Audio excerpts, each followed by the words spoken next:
accesso diretto 12-25 anni senza se e senza ma. Ha anticipato la direttiva del generale Figliuolo che ieri aveva chiesto alle regioni, a partire dal 16 di agosto, di garantire una corsia preferenziale ai 12-18 anni. Non solo Mazzaia ha deciso di allargare la maglia fino ai 25 anni, è una delle novità illustrate dal Presidente. Dunque fino al 30 di agosto questa fascia di età potrà recarsi in qualsiasi centro vaccinale veneto senza prenotazione.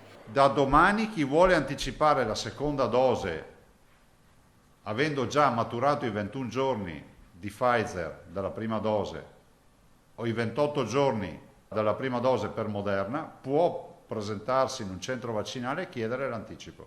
Continuiamo a spingere su una prevenzione serrata, dice Zaia, che poi aggiunge: le nuove seconde dosi per le prime vaccinazioni fatte da domani saranno fissate a 21 e 28 giorni ed ancora i veneti che si trovano in vacanza all'interno della regione potranno prenotarsi dal portale anche nei centri vaccinali al di fuori della loro ULSS.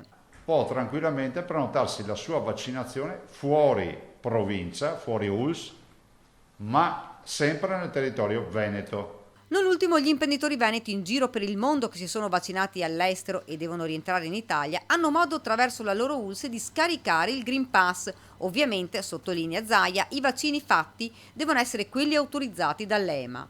Oggi abbiamo ragionevoli motivi per dire che agosto è il mese chiave nel quale ce la giochiamo tutta, dice. La media regionale delle vaccinazioni, ricorda, è il 70% e ad ottobre arriverà all'80%.